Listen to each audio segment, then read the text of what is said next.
I think every relationship we have should be centered on the gospel. When we think of how much God loves us, how much God was willing to do to have relationship with us, both now and for eternity, we can say, Lord, I want the gospel to be at the center of my relationships. When I go to the bank and make a deposit, and I talk to the clerk, and at my bank, there's 3 or 4 clerks I deal with all the time, I am constantly thinking, how do I relate to these young women in a way that opens a door for me to share the love of Christ with them?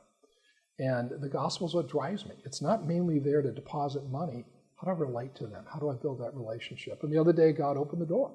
Had a long talk with one of them, shared what I do in my ministry. She asked where I go to church. I was able to share that with her, invite her to church. That means more than $1 billion.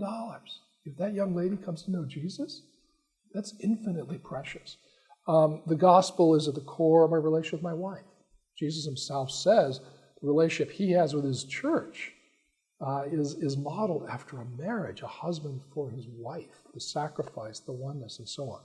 So even in the church, our relationships should not only be about the gospel in the sense that how do we evangelize our community and how do we support missions, but how do we relate to one another? If one of the members of my church slights me, if one of the members of my church disappoints me, if my pastor isn't living up to my expectations and my priorities, does the gospel say something about that? It absolutely does. It says, be patient, be kind, be long-suffering, look out for others above yourself.